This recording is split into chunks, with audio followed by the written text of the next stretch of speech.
What is up, guys? Welcome back to the Spoked B Center Show. We got a star-studded cast today. Guys. Clap it up. Welcome Josh back real quick. Welcome Hey, Josh Yes, back everybody. real sir. quick. Yes, sir. Yes, indeed.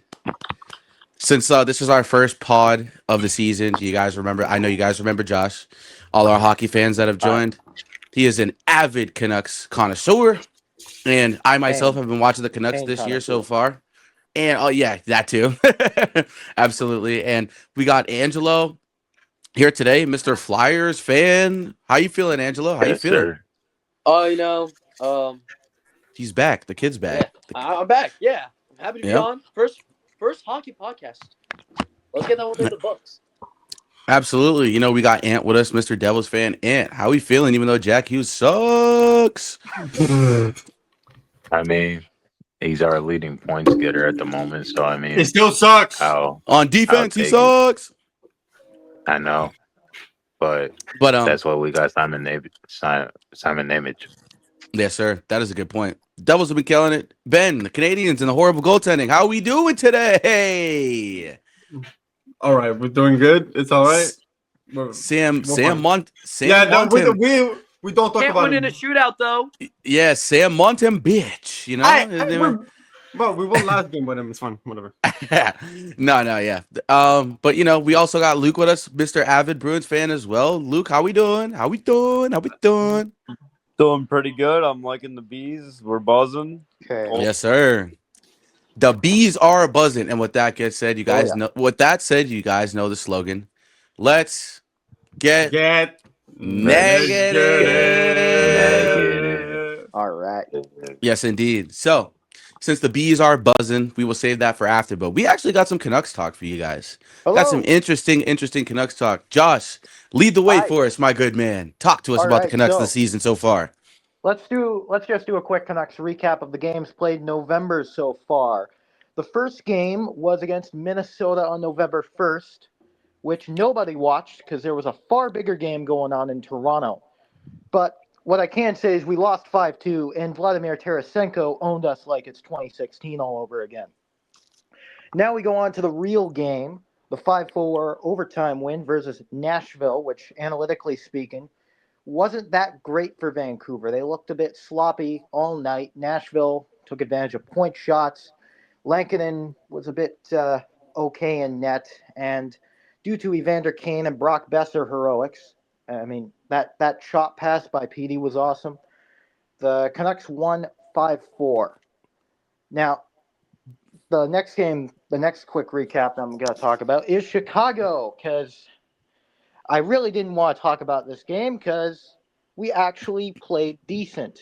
And what I mean by that is we had like plus 40 shots. Like it was absolutely insane. We were dominating the Blackhawks in almost all analytical facets. And then Tyler Bertuzzi decided to, take some notes from his uncle and scored a hat trick on us. And it just never, we never did well after that. I mean, Ratu and Kane got goals, but that was it. Kane had 10 shots, by the way, because of course he has to spam shots, and that was the end of that game. And now for the back-to-back games, both with Lankinen in net. The Columbus game was pretty rusty for us. Marchenko got two really nice goals. And overall, Columbus outplayed us in both expected goals and Corsi. But we lasted to win another day because of Kiefer Sherwood actually getting an assist for once. And then finally, last game, yesterday, was a 5-4 overtime loss versus Colorado after that 9-1 crushing of the Oilers, which I love to see. The Colorado just looked tired, and I mean Nathan McKinnon had a night. 4 points, 2 goals, 2 assists. He was absolutely excellent, but the Canucks generally held play. Hughes looked like his vintage self. Pedersen looked confident. Yeah, confident he was shooting the puck, but there was an issue. We made it to overtime, and Kevin Lankinen sold by not even trying to chop away the puck, which led to Gavin Brindley jamming it in. So the Canucks start November off with a 2-2-1 record. Now, as a team, you may be wondering how they're doing analytically. Well, at least in November, since this is what almost all the stats are based off of, they're middle of the pack in Corsi, which is shot attempts in general, top 5 in unblocked shot attempts, for Fenwick, top 10 in shots since the beginning of November, middle of the pack in goals for, top 10 in expected goals for, scoring chances, high danger chances for. And the PDO is at a .969, which is a major turnaround compared to the absolutely god awful October, where we were .500 as well, but bottom 10 or bottom 3 in nearly all of those facets. And we have a high PDO due to a certain Canucks goalie that I'm going to be talking about later on. In regards to defense, there's not really too much good to say. Let me be blunt, we've been shit defensively the entire season, whether that be the switch from man cover, the difference from man defense to more swarm D, doesn't matter. We've just been bottom 3 in Corsi this month, bottom 10 in Fenwick against, 31st in shots against, bottom 5 in goals against, 31st in expected goals against, 22nd in scoring chances against, and high danger chances against. Meanwhile, in October, there was a little bit better. There's a little bit better. Like we were 25th in Corsi against, but overall, it was still not that good. Something to pay attention to regarding the said Canucks goalie that I'm going to be talking about is that we were 7th in goals against, but 27th in expected goals against in October. Now, some on-ice analytic notes. As you can tell, basically all of this is analytical. Every player this month so far, like the 5 games, has, besides Tyler Myers and Archdeep Baines, has a Corsi for above 50. There is no player below 50 in Corsi against, which just tells you the defensive situation. We're kind of in. Fenwick-wise, similar situation. Goals for-wise, even worse. Expected-wise, I mean, yeah, it's just been it's been a very fun ride. We're a very high event team on both facets, and it's been something to say the least. Amari, you have anything to say about the Yeah, Canucks? so yeah, absolutely. I think there's potential here. You're looking at these individual stats for I think this is interesting in terms of like the point getters on your team and the guys that are overall playing well. It's the guys that you want to expect to play well, which is Connor Garland, Kiefer Sherwood, Elias Pettersson, Brock Besser, and Quinn Hughes. Now I know you have a lot to say probably about Quinn Hughes, but like we probably talked about a little bit too before we got in here, is Quinn Hughes has Yeah. been kind of obviously playing more offensively, but obviously I'll let you talk about that more so than anything. But I think also another glaring thing to look at too is that even though they're about, it says on the chart that their expect or X goals against is in between 3.6 and 3.8. So more so in between 4 and 3.3. And I think that that'll write itself out if the defense figures it out. Like you said before, previously, the goaltending is not the problem when it comes to that. And this is in all situations per 60 minutes so far this season. So I think that the Canucks have played beautifully on the offensive end enough to keep themselves in a lot of these games. And like you said before, they're also 11th in expected goals percentage. So I think that Yeah. they're 10th actually. I lied. I'm sorry. They're 10th. So, Yeah. you look at that and it's like, okay, like the potential is there. Yeah. And, Exactly. the potential is there, and I think the guys that are supposed to be playing well are playing well, and they should be playing well. And I'm a big fan. I like Kiefer Sherwood. I wish he was a Boston Bruin. I like Brock Yeah. Besser. That's a guy that I was telling you at deadline last year, or just in general this offseason. I wanted Brock Besser on our team if we are going to make a trade for somebody. I think those two guys would fit our system perfectly, and they would thrive. But, I think that the Right. Canucks definitely have a little bit of ways to go, not a long ways to go, and they've played well enough against good teams so far this season. Yeah. And speaking of player performances, I have also accumulated a little thing called the best Canucks in November, and I've also put on the other side of this little chart I made. I'm not going to show it, but I'll read it because I'm on an iPhone right now, and it's Yeah, very absolutely. yeah. So offensively, who are generating the most offense on the ice? So number 5, there's no surprise. Elias Pettersson's looked day. It's a night and day difference between last year. He looked so invisible. He just looked dead. He just looked like He I don't wasn't know. all there. Yeah. Yeah, mentally, physically, Mentally. I think it was more, yeah, I was gonna say, I think it was but more mentally, but a combination of both. yeah, and he's looked a lot better on the season overall, and he's looked really nice, especially in that Colorado game. He looked a lot more selfish with the puck, and I remember Ray Ferraro, because Ray Ferraro was doing thing with John Shorehouse. They were talking about Petey, and Ray Ferraro had some really good words about how selfish, but in a good way, Petey was starting to act. And if we see more of that, I think the goals are going to start coming. And when you see Petey start shooting at his normal career finishing clip, that's when this team's going to get dangerous. And number 4, just one more thing. And over the season overall, Patterson's funny enough, he's also 5th in the team in offensive on ice analytical stuff. So that's good. Number 4 is a bit of a shock to me because I honestly didn't expect him to be this high. Philip Hronek during November has really started to get comfortable. The first month was a bit shaky. Hughes and Hronek overall were a bit shaky, but Hronek's starting to get up there. I will have to look to see because there's been this whole thing ever since Hronek got back into, ever since Hronek joined the Canucks and since he joined up that pairing with Hughes, there's always been the argument: is he carried by Hughes? Now, to some extent, I will say yes, he is definitely carried by Hughes offensively at least. So I would put an asterisk behind Hronek's offensive numbers, but we'll see how it goes.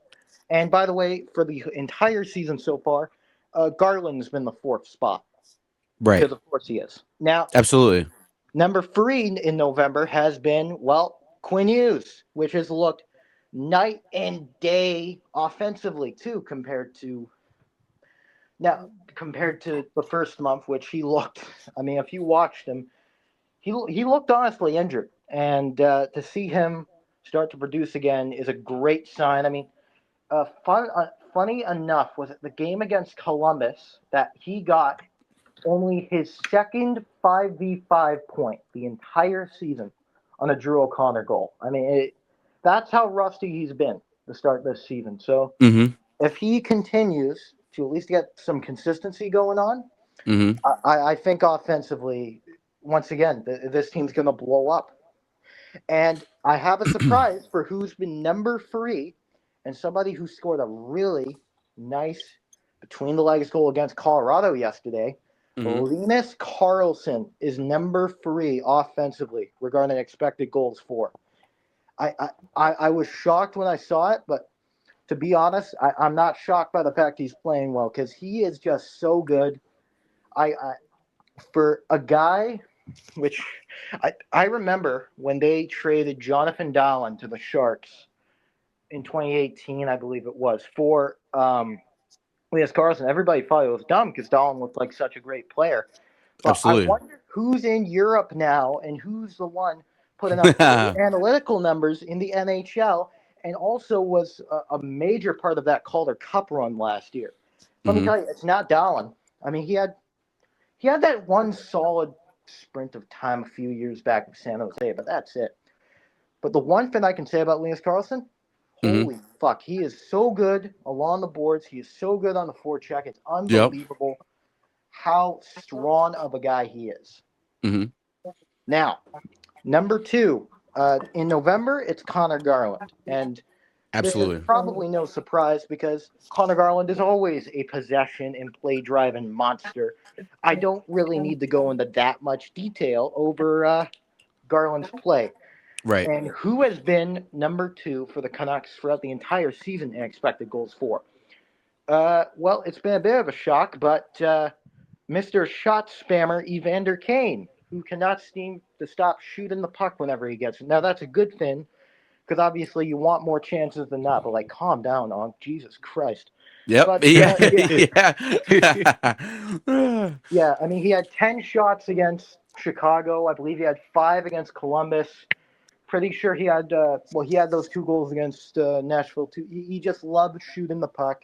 His hmm north-south play is really nice. His possession metrics aren't bad either, so it's not like he's being absolutely caved in offensively. No, he's actually been really nice and funny enough. And I know I'm going to mention this right now, how it's been very hilarious to me how so many people, when that JT Miller trade happened, they were like, well, this may backfire because Petey's not playing too well. And now not only is Petey out playing JT Miller, the guy hmm who is 2 years older and hasn't played before this season, he didn't play the entire season before and had a mediocre ass run in the playoffs, is outperforming JT Miller offensively. hmm Is that not hilarious? I think I, Absolutely. I think that's hilarious in my mind. And now we go on the Yeah. number one in November, which is the guy I was just talking about, Evander Kane, because for some hmm reason he can't stop shooting the puck. And at number one throughout the entire season is another guy we just mentioned, Quinn Hughes. Now defensively, what about defensively? You say, well, the best defensive player, or okay, hmm I'll do from 5-1 again.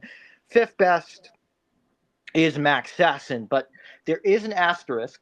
Uh, I think I said that right. I have a Yep. bit of a Yes, list. sir. You Um, did.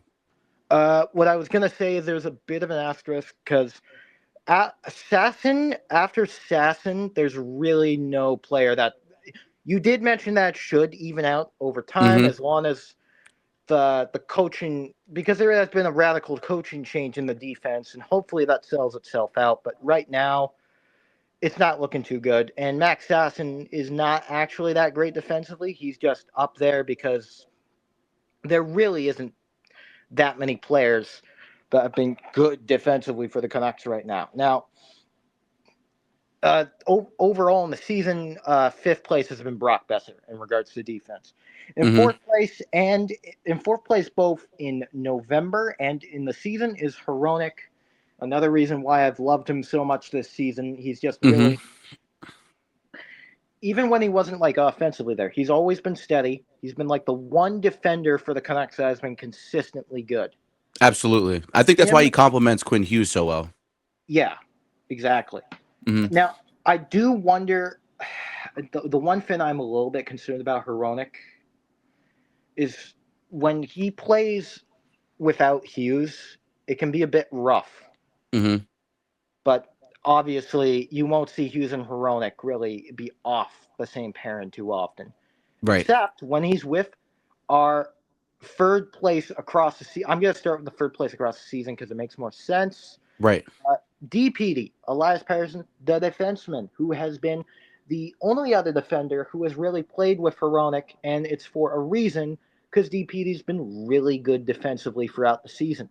Now, the third Absolutely. place in November has been somebody that I know that a lot of, I'm guessing a majority of the people in Boston and in Massachusetts have watched Boston University. So, speaking of Absolutely. which, Yes, sir. Tom fucking Willender. What a Yep. start for the young kid. His skating's amazing. His defense has been good. His offense isn't there yet, but obviously I'm not going to give him anything. There is no shit to be given about this man. He has just been that solid Yep. for the Canucks early on in November. Now, the second place is a bit interesting because I'm going to give a big asterisk because he's only played 3 games for the Canucks in November, but I just couldn't leave him off because he was good for an AHL call up. Mackenzie hmm McEachran. He was really nice for the Canucks in that brief little spot, and hopefully he has a good time in Abbey too. And second place for the Canucks throughout the entire season, Atu Ratu, who has really grown into his own as an L6 defensive option. And I'm going to be Absolutely. talking about him a bit later. Now, number one in November is a defenseman I was talking about earlier, DPD. I've already talked about DPD. He's awesome defensively. And number one defensively for the Canucks throughout the entire season is a forward, Arshdeep Bains. And obviously, he's playing fourth line minutes, although he is put in the hard matchups. And I can't deny that he has really been a nice defensive forward. And he can play the puck quite well too. It's just that he can't shoot really. Absolutely. And you know who I think has come into his own defensively a lot? Yeah, sure. Elias Pettersson. He's leading the team in shots blocked. He's leading the team in shots blocked Oh, by player per game. He's yeah, leading the team shots blocked by player per 60. Now, the problem I'm having, obviously, a little bit is the giveaways, but I can yeah, deal with that when you have 8 takeaways right now, when you have yeah, 16 giveaways. And even though I think a lot of the giveaways for him have come in the defensive yeah, zone. He's had 12 giveaways in the defensive zone all season so far. yeah. And he is not even in goals expected for the whole entire team. Excuse me, he's 10th. Yeah. He's impacting the game in different ways, which I feel like Pedersen has always had this offensive Oh yeah. responsibility that hasn't allowed him to unlock the skill. Because I think Pedersen is an amazing skater. Like, I think that his skating ability is what opens him up on defense to be able to Yeah. make those types of plays. And I thought those numbers were interesting because it actually, when you watch the team this year, like you and I both watched, like, Yeah. that's very clear that Pedersen is just, he's so much more engaged, like you said. Like, Yeah. last year, he was very disengaged. Defense, he was just disengaged all around. So I think Yeah. that leading the team in those stats, especially when you are a figure on the team that's a leader, you're someone that people look towards for those situations to lead, even on defense or offense, whatever the case may be. But I think that also, he's also um he's struggling a little bit in expected goals per 60 minutes. Yeah. And I don't think that that's a problem because you have Hedel, DeBrusque, Kane, Sherwood, Garland, Oh. Besser. They're kind of putting up better numbers as far as well, actually he's here twice for some odd reason. Huh?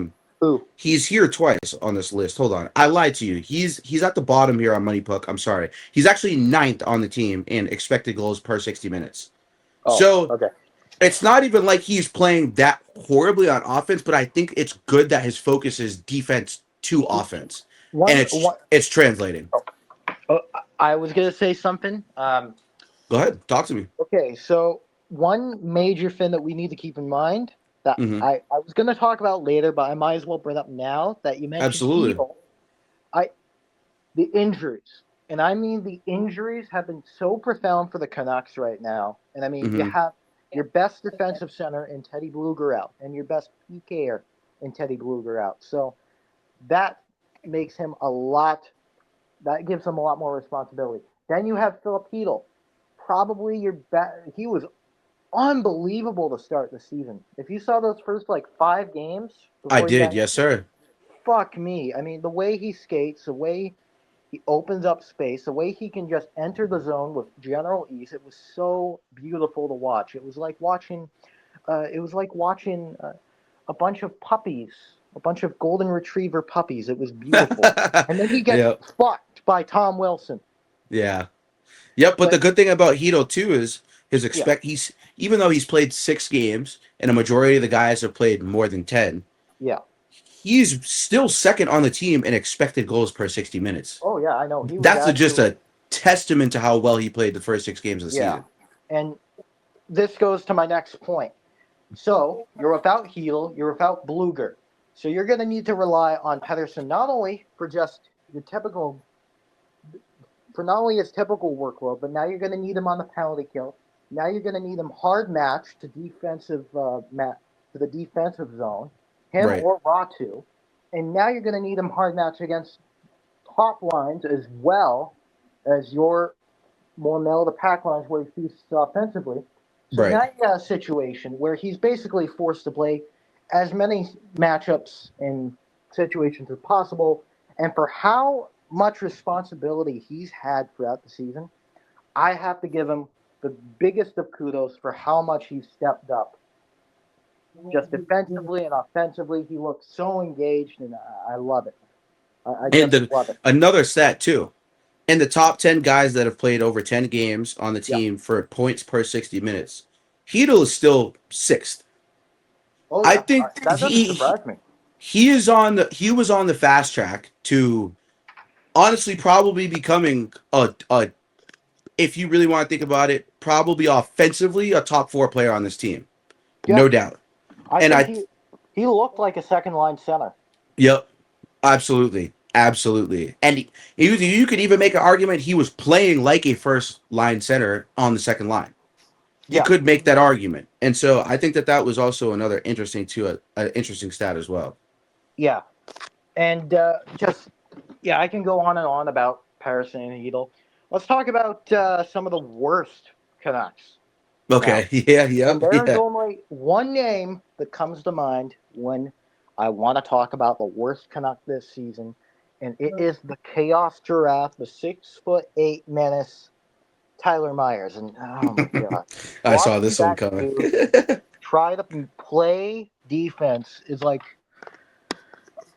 it, it's like trying to watch Drake post Kendrick. It's stupid. Like it's stupid to look at. He looks dead. Like he's washed. Get him out of here. I love the comparison. That's funny. Yeah, That was a great one. yeah. Honestly, I wish some allegations came up so we could bring up like somebody else because this is getting ridiculous at this point. Yo. This is getting He's like, I absolutely need Carter Hart allegations to get this guy out of here. yeah, exactly. Like Jesus Christ. I don't want to be that pessimistic towards players because I always believe that there's some good in them, but I can't really say that about Myers this season. Like I can say it about O'Connor, and O'Connor's been just horrific analytically, but he's Hmm. had like 7 5v5 points. Like he's been actually decent. Even Sherwood's been like not the best analytically, but he still has a fair amount of 5v5 production, and Right. obviously he has those.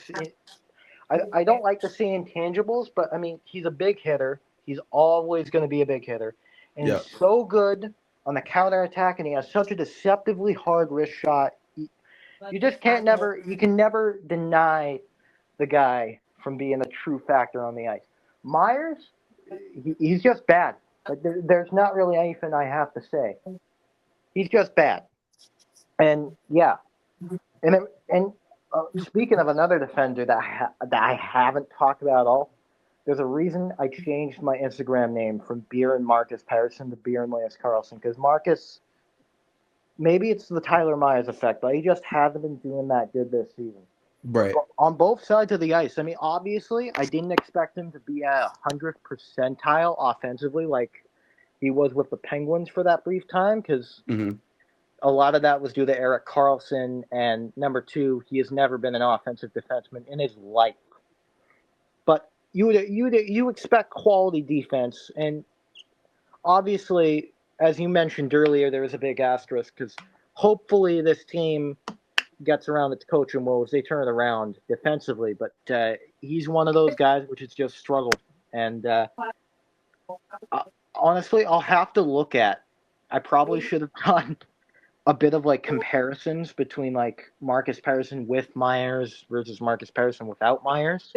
Hmm. That could have given me a better input, but it's a bit late for that, so we're just gonna go with what I got here. And on one, uh, and on one, on like two more notes here. Hmm. Number one about the goaltending, we got Jekyll and Hyde over here in Vancouver. I mean, we got a Vesna caliber goalie right now who's popping off. I'm pretty sure I saw a stat that said for or 8 out of his 9 starts have been quality starts. Like it's just unbelievable how he's been. And I mean, remember that stat I gave: 7 goals against in October, but then 20. That's because of Demko. That's purely because of Demko. We Right. have Lankinen in net. If Demko's injured and we have Lankinen in net for like all those games, Right. we wouldn't be. We would probably be more like the Flames record than anything. Like we would probably be there.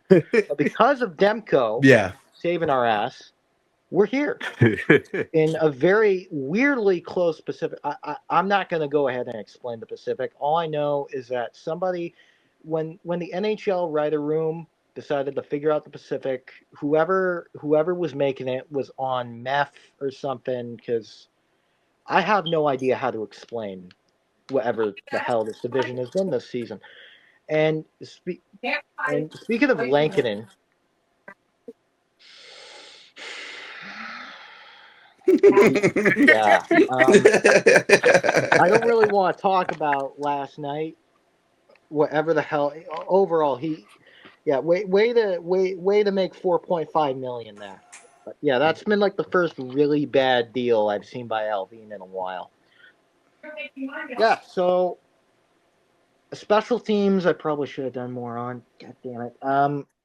But yeah, if you guys have any inputs to say about Vancouver this season, you can. But that's generally the Canucks recap I'm going for. I wanted to do more, but what happened that was funny is my notes got deleted.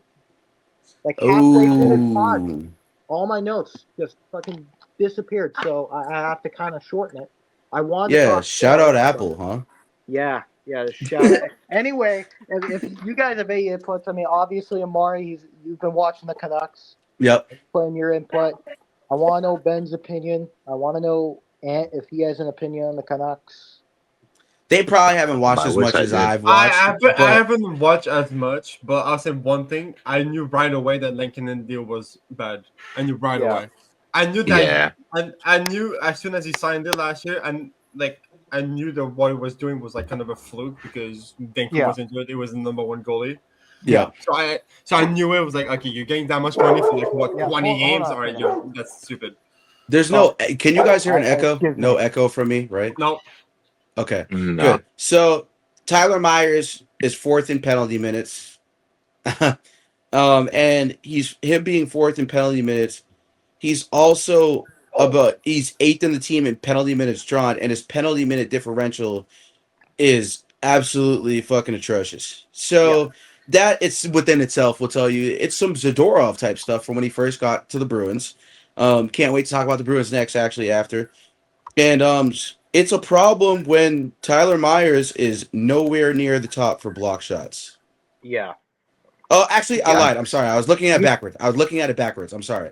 I was looking at it backwards. He Oh. only is near the top for block shots, but the problem is that those penalty minutes have overshadowed the shots blocked by player per game for him, which is 2.1, and his penalty minutes and the penalty differential is Oh. higher than that. Amari. So, yes, talk to me. Okay, I remembered a few more of my notes. I know, shocking. My attention span remembered something. Elias Pettersson, just FYI about PP, to just tell you, he has, was it in November or throughout the entire season? But I know in November, he has a .899 PDO. He does.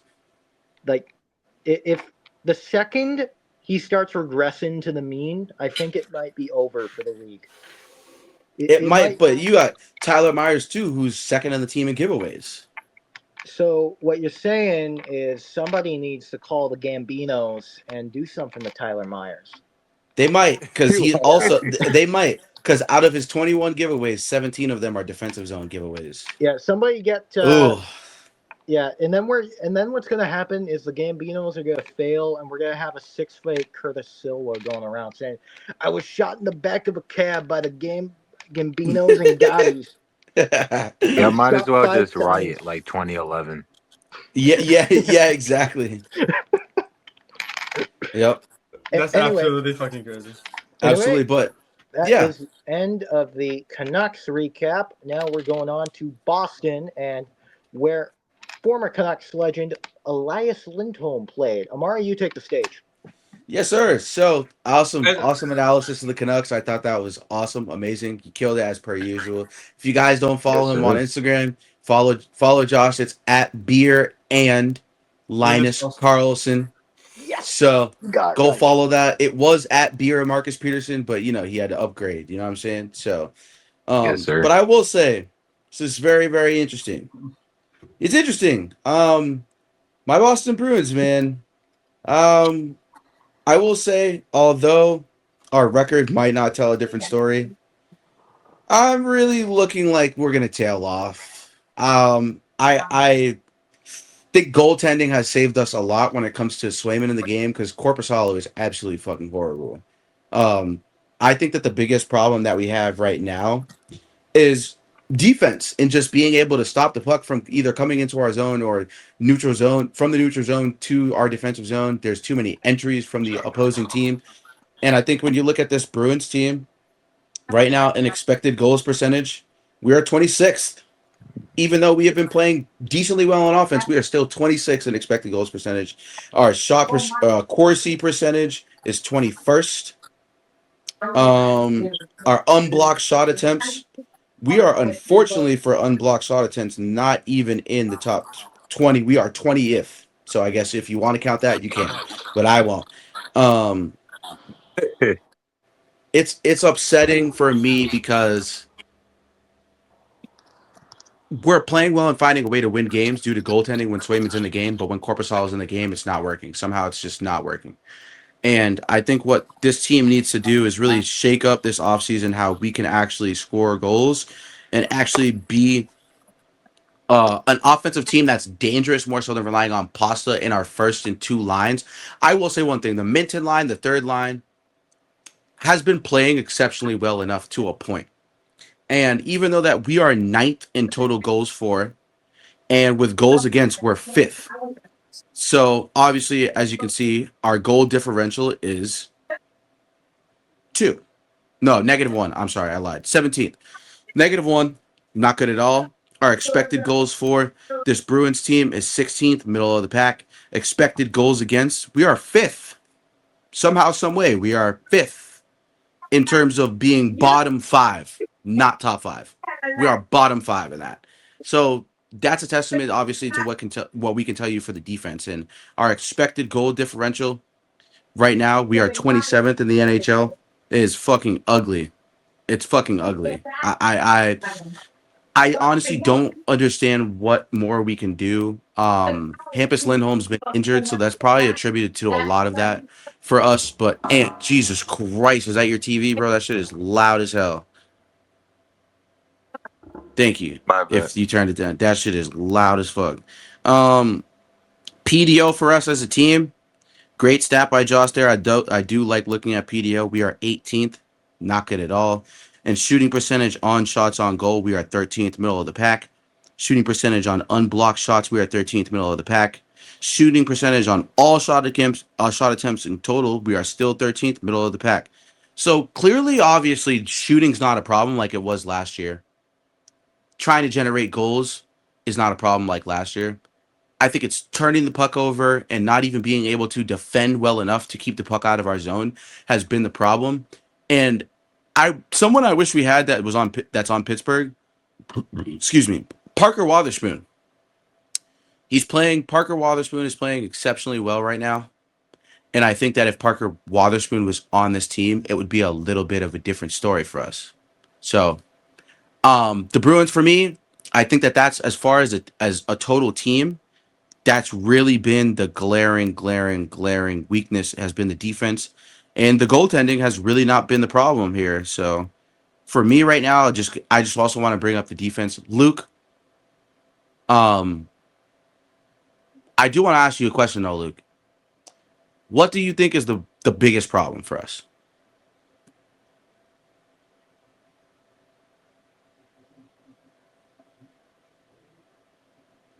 Them. Hello? What happened? It seems like Luke is currently muted.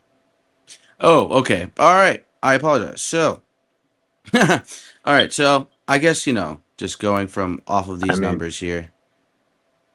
Right now, Connor is in here. I don't know if you want to. What is he in here for? He said he was just listening due to his lack of knowledge. Oh, okay. He said that in a private chat. I'm like, he don't even watch hockey. So in terms of our entire team, Luke might be asleep. I don't know what he's had a long day. He's been working hard. He's been handling some stuff. So, we'll let him do his thing. Right now, as you can see, the Bruins, David Pastrnak is obviously at the top of the list when it comes to offensive stats. And another thing that I would say too that's surprising for me is in terms of expected goals, Fraser Minton is 4th on this team.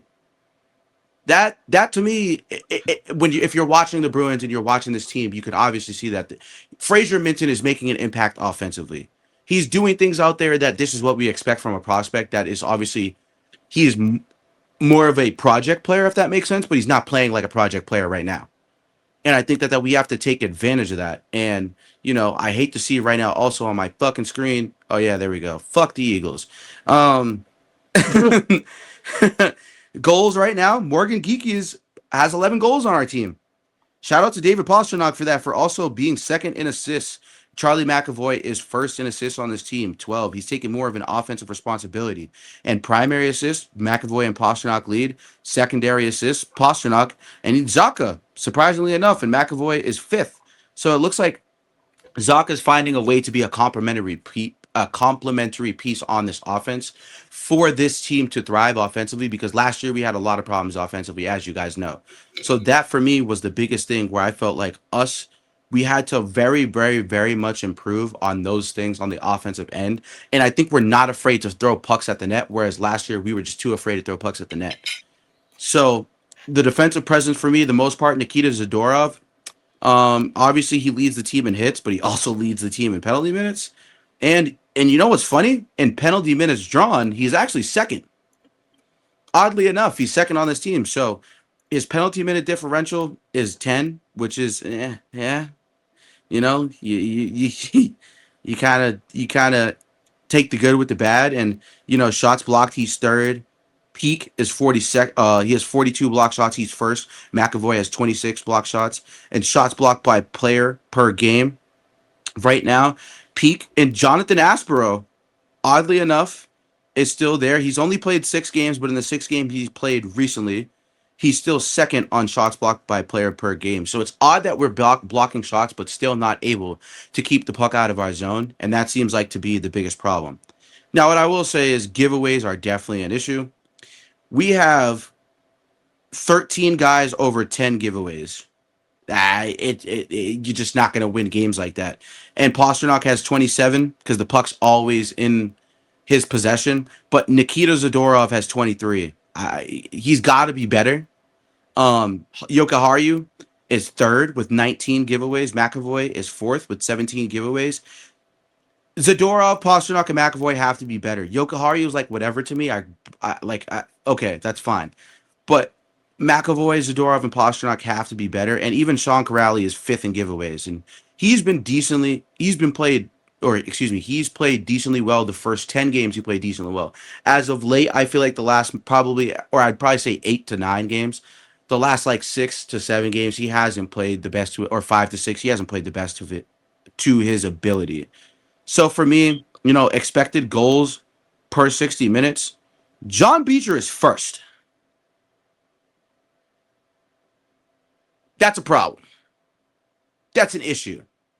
John Beecher can't be first in expected goals per 60. And goals per 60 minutes, actual goals per 60 minutes, Geeky is first due to Pastrnak. Isamont is third, Arvidsson fourth, Middlestat fifth. Middlestat has to be better. He has to be better.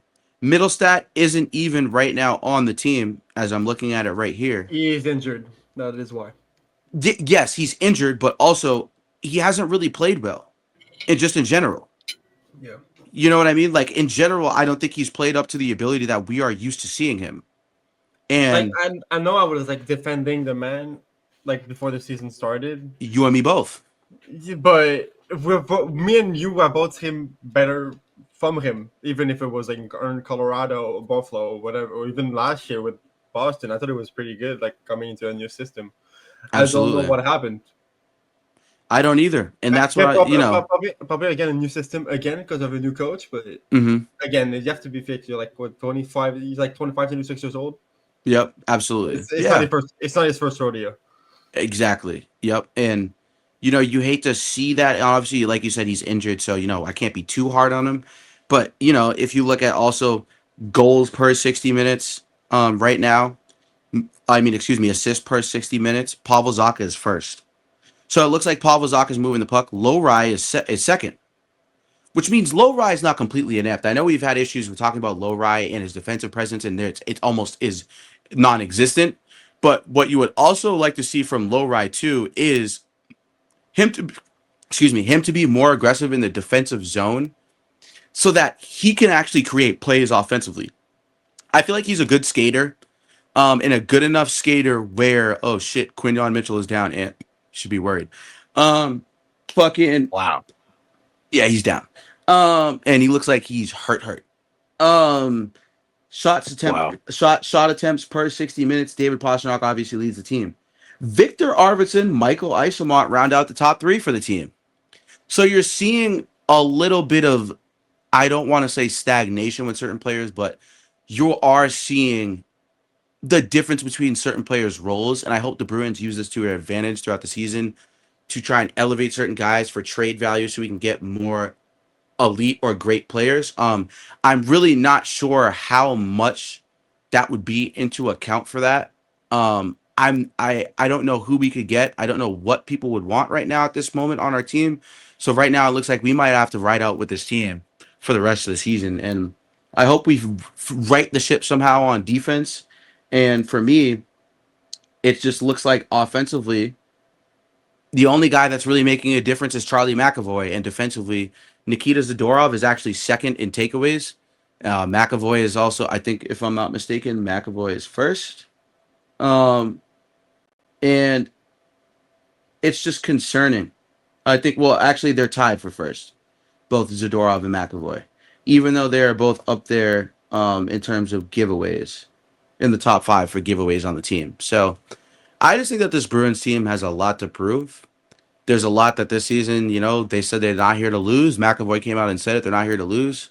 And I get, the offense is carried enough to a point, and that's good, but this isn't going to be the end all be all, and Swayman needs some help. Swayman can't have the defense he had in front of him last year because it's just not going to work. So, I wish the Bruins obviously would, we know it's a bridge season, another one.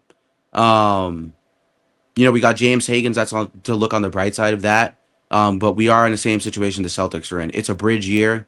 Let's figure out what we got and just hit the drawing board next year. Um, I'm really not taking too much into account for this season. My expectations will be to make the playoffs, but I have to be realistic with myself and understand that this might not even be a year we make the playoffs. You got a team like the next team we're going to talk about, front runners, in my personal opinion. A guy that I had for the MVP pick when we did a different live for hockey. I think Cole Caulfield right now should be the NHL MVP, 100%. What he's doing, that's translating to wins. His third period comebacks, his fourth period comebacks in overtime. It's been a jaw dropping sensation to watch. Cole Caulfield go to work, and he's really showing where he's picking up where he left off last year, and he's doing that times 10. So it's translating to wins now. Ben, obviously, as the Canadiens fan here, talk to us about this season, about the Canadiens, and how you think the Canadiens have fared, and where the Canadiens can improve.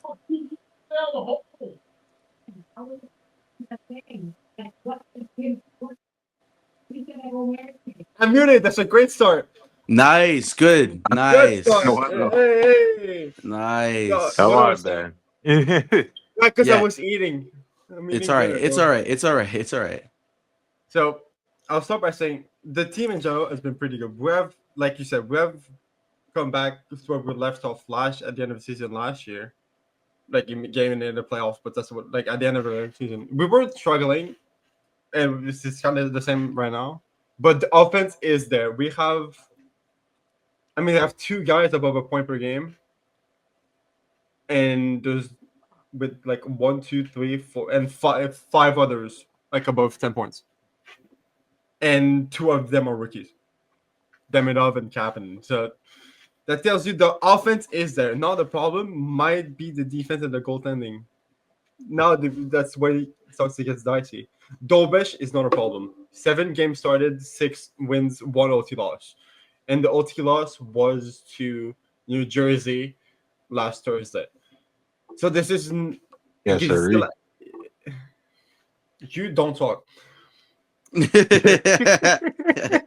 Yeah, He has a goal against average of 225 and a 927 percentage. He is not a problem. Now when he goes to Montempo, the supposed starter right now, or the supposed number one at the beginning of the year, I should say. He has a 346 goal against average and an 864 save percentage. He has 28 goals allowed on 206 shots. Now that's like and except the one OT loss that Dobesh has, all of the losses have been on Montembeau. I've been saying this for a little bit. Dobesh should be the number one. It's not even a question. Like Right. you look at his stats, look at his performances, even going back to last year when his first 2 games in the NHL last year. Literally his first start in the NHL was a shutout against the Stanley Cup champions, the Panthers, at the end of December. This guy is no fluke. He is legit. He can save games for us when the offense isn't there. Right.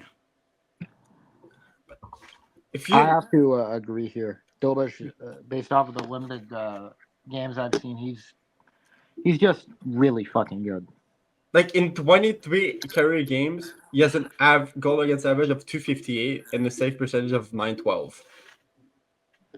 That's 23 games into your career.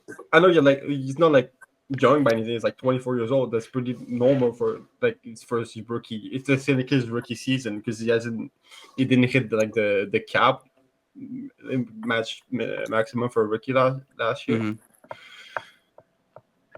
Like 258 and 912 in 23 games in the career, and 225, 920 and 7 this year.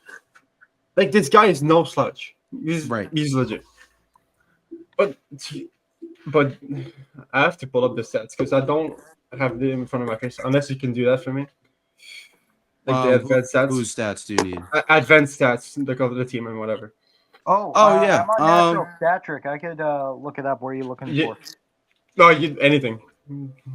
About what player? What player you? The goal scoring and defending, most likely. Oh, you want team stats? Hold on, I can Yes. get that for you. All right. Just to continue a little bit, like Suzuki's at 20 points in 15 games, and to start the year, it was considered a slow start, and it was still above a point per game. So here we go. Montreal seems to be around. Let's see where you guys are in Corsi.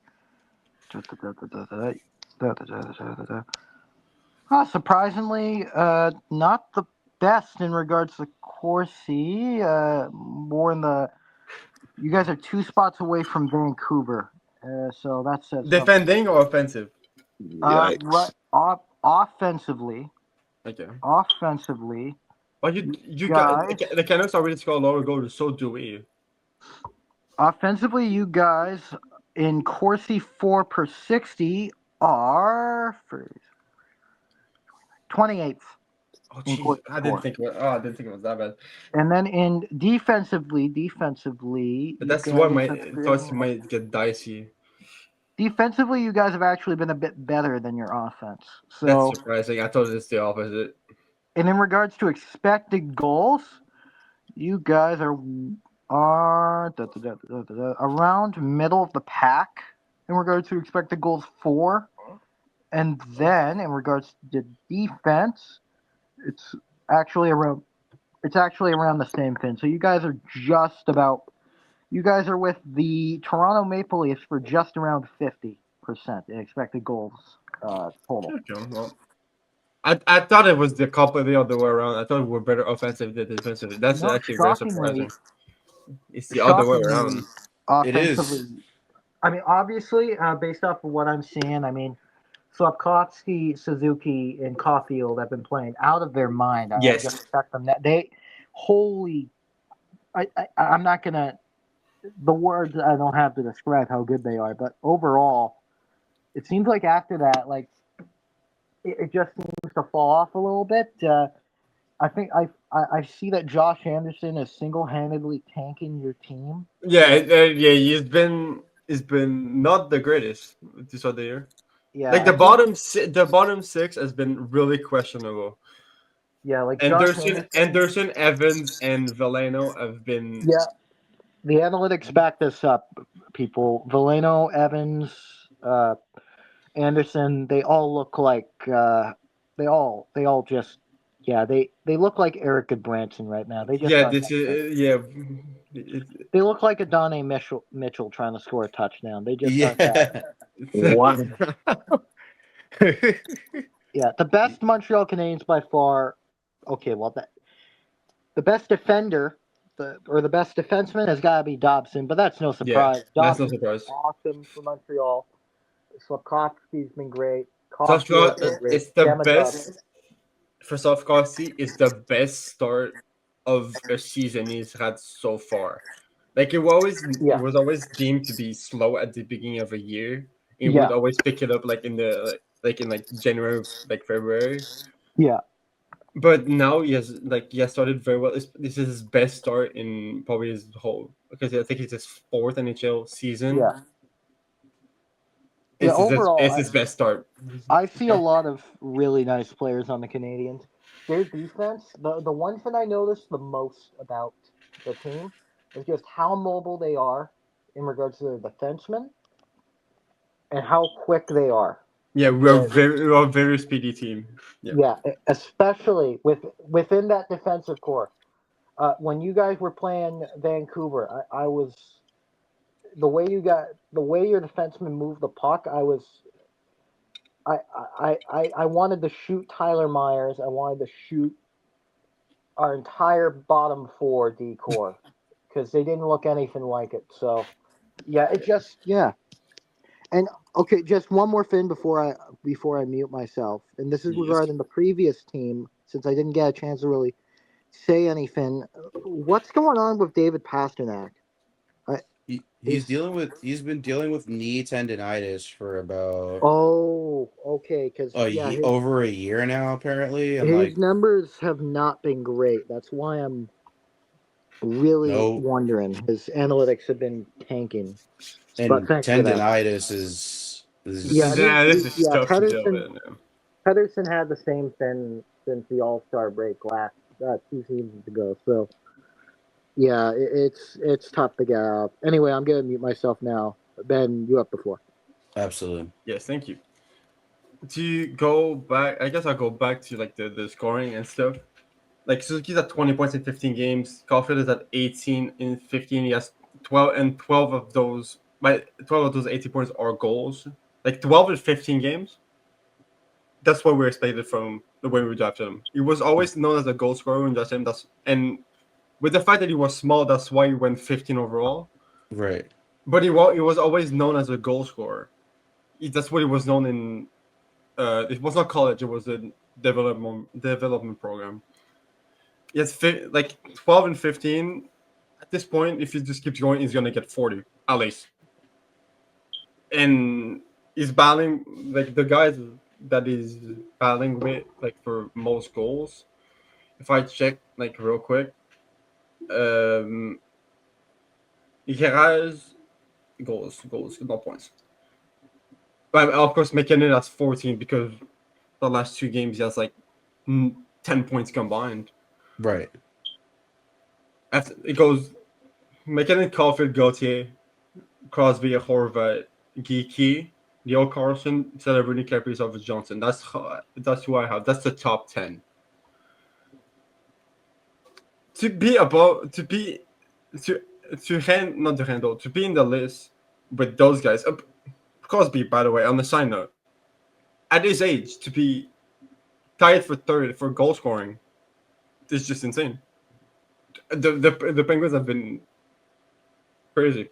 Rolling. Upside. They've been flapping them wings. Yeah, and yeah, literally. Yes, sir. They've been flying. They've swimming. been, like they said from Madagascar, you didn't see anything. He's not even noticed there. That's a good shout, though. Absolutely. Shout out to the kid. Yeah, and there's a bunch of like at 10, but to be in the list with those people, I think this is like his 5th or 6th NHL season. To finally show like his true colors of a goal scorer, which he was already done last year. Had 37 goals. It's his 7th, or no, okay, 6th. 7 was he played the first one played 10 games. That doesn't count. Yeah. Yeah.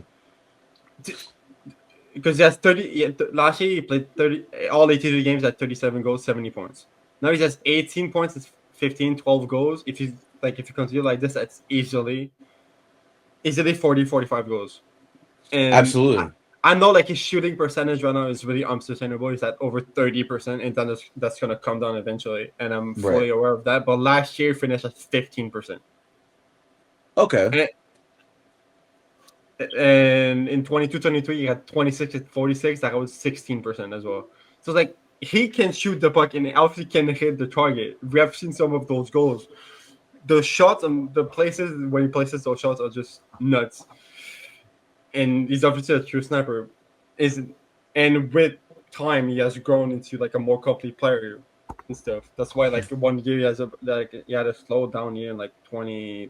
I mean, not really. Like his lowest goal is 23, and that's his first full season.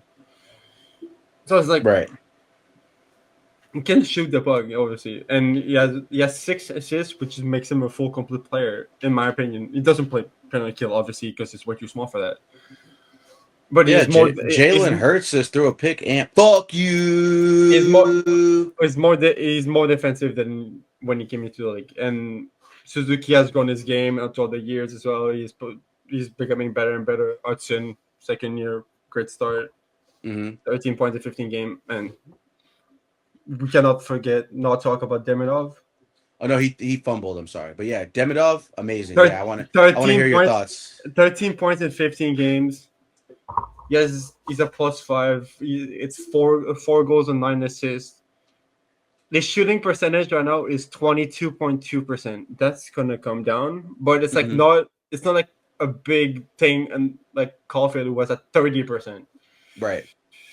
That like last year, like I know last season, like the last 2 regular season games, he has like 20%, but that's only 2 games. If you look like in the playoffs, which he played 5, I mean, he didn't have a goal, so that he also has 0%. But if he can maintain around what Caufield, it's not like more like he's more complete than he's more of a playmaker than Caufield is. But 30 points, 15 games. And his average ice time is like just under 14 minutes. Yep. Like I don't know why last game, but there was like some guys that play more than him.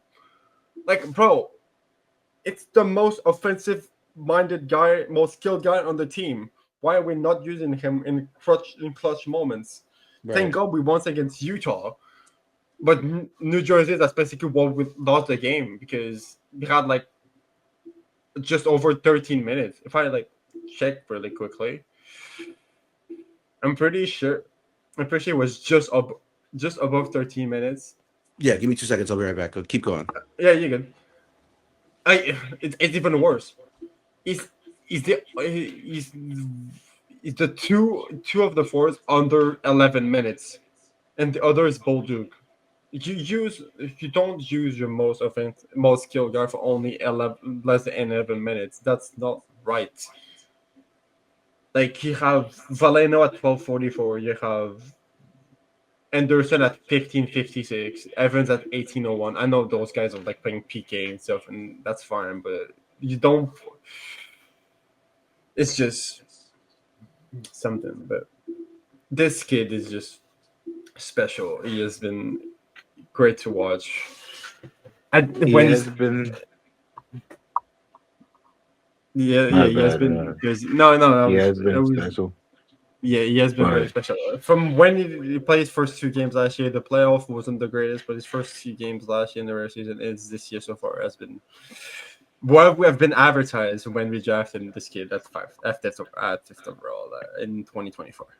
He's been all we wanted.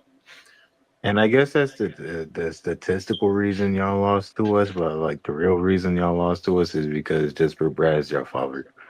Okay, let's not go there. That is not true. If you look at the points, I would like Jack Hughes because that's 2 assists. Whatever. The reason The reason we lost the game, this is the guys in front of Dobish weren't the greatest. Okay, there's like, I mean, there's the only guy with Dobson at +3, +1, and a carrier was -2. But carrier hasn't been bad, so that's fine. I'll be down in a little bit. If if you like do the like end this really quickly. I'll be down in a little bit. All right, I'm back, chat. Sorry, I had to pee. If you end this really quick, if my sport real quick, the worst player this year I've been, like I said, I've said Anderson, I've said Evans. Unfortunately, because I like Evans, he's one of my favorite class player, but he has been not the greatest to start the year. And Anderson hasn't been the greatest. Evans hasn't been the greatest. Again, I don't know why we keep playing this guy. Like, I know it's physicality and stuff, but Harbor Jack, I think he brings nothing to the team except for physicality and fighting. I like Struble better, and this has been something I will always defend. I don't like this. Apparently, like there's long rumors, but apparently teams were willingly open to offer a first round pick for Jack. I don't know why we didn't take it. So, Struble is better. It's more complete than Jack, and he's less of a defensive liability than Arbor. So. Well, again, just Anderson, Evans, Jacky, and also Veleno, which he has been truly awful. All right. No, absolutely. Yeah. I mean, I dropped Jacky in fantasy. For a reason. Yeah, he's just not getting the job done right now. And, I think the Canadiens, obviously, what you want out of the offensive production is it seems like it's there. Obviously, we're having this conversation. It looks like it's obviously not as good as we probably thought. But I think that a lot of that is becoming of the heroics of Demidov and Cole Caufield night in, night out. And that's what you want to see from those two guys who are the most talented, skilled offensive players on the team besides Lane Hudson, who I would say is probably just as skilled as those two. But he's a defenseman, so his requirements are a little bit different. So I think that we're looking forward, you look at this Montreal team, they're right now currently they are. I was just looking at a stat. Hold on. Shoot. I just lost the stat. But overall the team has played decently well. Even like all like the badly the offensive stats and good defensive stats were like 5th in the league. So well, you guys are 5th in goals percentage. You guys are middle of the pack when it comes to expected goals percentage. Corsi shot attempts here. You guys are oddly enough 25th, which is so odd. I think that's probably a depth problem more so than it is a top 6 problem, if that makes sense. Yeah, that's what I've been saying with Evans, Gallagher, not Gallagher because Gallagher's been fine. Evans, Anderson, and Veleno, because that's like the 4th line, but it's like not really a 4th line, but like it's been weird. They're like weirdly lined up, but in most people's eyes, it's the 4th line. Yep, absolutely. But you guys are 5th in goals for. Goals against, obviously, as we know, you guys are 21st, which is not even that bad considering you're tied with 4 other teams, and then the only other teams above you have 29, 30, 31, 32, and that stretches all the way to the 14 spot. So in reality, if you guys scored a couple more, it'd probably be different.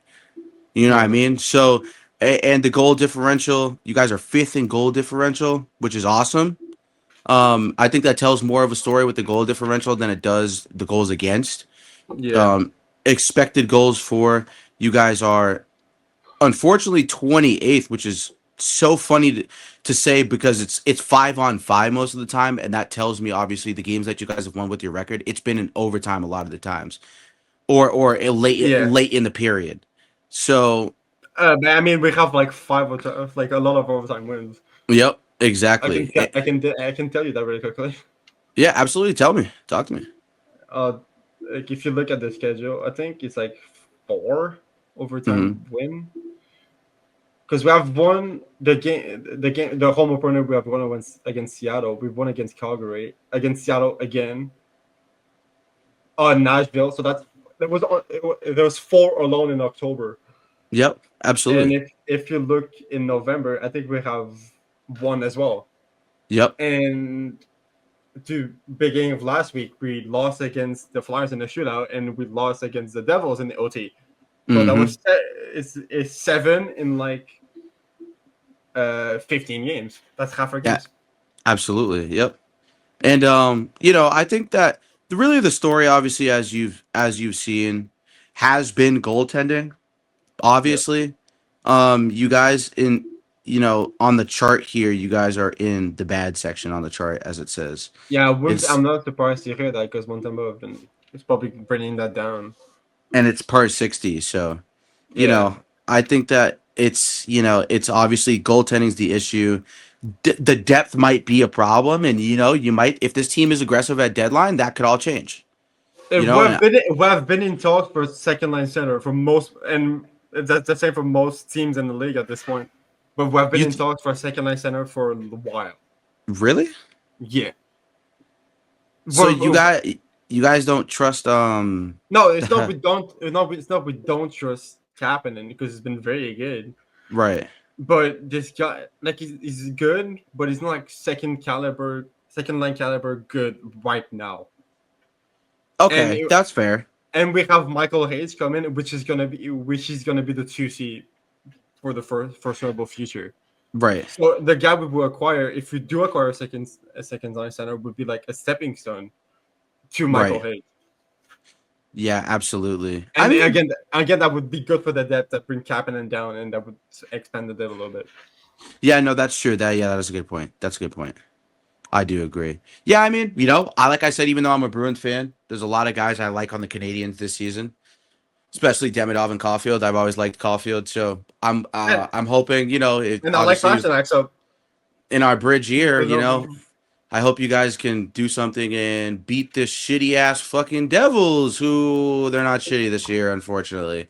Um, the Devils are 11-4. Jack Hughes has been playing great offensively. He sucks on defense because he's soft as hell. And talk to Yeah. me about the Devils, brother man. How do you feel about your Devils this season and so far throughout these 15 games? You guys, you feel you're a contender right now? Yeah. Um, I to say contender, I feel like I need to see a little more games before I jump to anything too crazy on contender level, I guess. Mm-hmm. Um, because I mean, not to say that we've completely struggled against big teams, per se, Mm-hmm. but like where I believe when it comes to, I guess, quote unquote contenders, like I Mm-hmm. saw this post from all sports culture on Instagram, who they consider contenders are teams like the Hurricanes and the Avalanche. Mm-hmm. And we are 1-2 currently against those two teams. So it's been an interesting season for us so far. It's been a lot of offense, I Mm-hmm. would say. Um the only exception to that, I'd say, would be our last game, which was against the Penguins. That was a pretty defensive game. Mm-hmm. Uh, it was kind of a goalie battle between Seelofs and Jake Allen. Right. So, but I like where our team is currently at right now. Um, no one's really, when it comes to skaters, no one's really leading in, like, no one's really like top 10 and anything like goals or assists or points. But I feel like everyone's kind of getting a touch in something, you know? Mm-hmm. Um, Jack Hughes is currently leading us in points. He has 18 points, 10 goals, 8 assists right now. Um, and Jesper Bratt is behind him with 15 points because he has 10 assists. One of my favorite assist merchants right there, Jesper Bratt. Um, and Dawson Mercer. He's been a nice surprise here. Dawson Mercer, he stepped up compared to last year. He has 14 points this season with 8 goals. Um, and which, to be honest with you, I would not. I would have never really expected Dawson Mercer to get as many goals as he has right now. But Right. 8 goals, Dawson Mercer. I'll take it. Shit. Yeah. Um, I mean, how can you not? Yeah. yeah. Um, Timo Myers had a good start of the season. He actually scored a goal today so far against the Islanders. I am not sure what the score of this game right now is. I'm about to check, but It's last 1-1, time my I good had man. checked, it was 1-0 Devils, but now it It's is 1-1. Yeah, I see that. yes, sir. Um, Yes, sir. but before that, it was Timo Meyer goal that had given us the lead. So now he has 5 goals on the season, Mm-hmm. and 12 points. Uh, Nico Heischer also has 11 points, with 8 of them being assists. Um, Namic has 8 assists, and Dougie Hamilton has 7 points. Gretzky has 7 points. Luke Hughes has 7 points. Connor Brown has 6. It's just been a lot. A lot of people have points. Yep. All right. Um, a- and I really love this offensive production we've been showing to begin the season so far. My main concern to a degree is a little bit of our goaltending situation. Um, Mm-hmm. because Markstrom's supposed to be our number one goalie, right? But he did get hurt against the Blue Jackets, and I think it was our third game of the season. And Mm-hmm. ever since he's returned, he hasn't really quite been dominant or like I don't know how to describe it. He hasn't really been like all that amazing quite yet. Right. Right. Um, especially in the game where he played against the Avs and let up like 7 or 8 goals. Mm-hmm. That wasn't great. Or Right. I'm pretty sure we lost the game to the Sharks or against the Ducks as well because I mean he's been a little off Yep. um his last few starts. And which is why I'm glad that Jake Allen has kind of stepped up the way he's kind of stepped up Right. because Jake Allen has been solid. And unlike the skaters, Jake Allen is actually top 10 in some stats like goals allowed average. Jake Allen has a 2.29 goals allowed average right now, which is Mm-hmm. fifth in the NHL among Yes, sir. goaltenders. Indeed. And he also has a .914 save percentage, Mm-hmm. which is currently number 8 among NHL goaltenders. Yes, sir. Um, so I'm proud of Jake Allen for stepping up in place of Markstrom right now while Markstrom tries to I guess catch back up to speed. Yep. Um, and yeah, it's been a pretty good season for us so far. I think I can recall every team we've lost to so far. The Hurricanes game, which was the very first game of the season. It was in Carolina. It was a little rough. Carolina just kind of. I'm not gonna say they battered us per se because we had the game tied at one point, but Mm-hmm. the Hurricanes when they're at home they have third period devil magic. So Yep. um, they ended They up got that winning that Chiefs game. magic. That Chiefs underground layer magic. Yeah. Uh so they ended up winning that game 6-3. And our other 3 losses came against the Avalanche where we lost 8-4, even though we at one point I'm pretty sure we went down like 4-0 and Mm-hmm. then tied it up like 4-4 or made it like 4-3. I don't know. It was something wild like that. And then ended up losing 8-4. Um, Mm-hmm. that was a little rough. That game was in Colorado, and then we lost to San Jose and Anaheim. Both of those games being in California, Yep. um, and their respective home places, which Yep. is another thing that I will point out. Something that I've bashed the Hurricanes for the past few years is we're currently undefeated at home. Um, and we've been enjoying home cooking a little bit this season. We Yeah. haven't lost a home game yet. A little bit of um, Bojangles. it, so honestly, I don't know. I mean, I other than that, I do like us so far this season.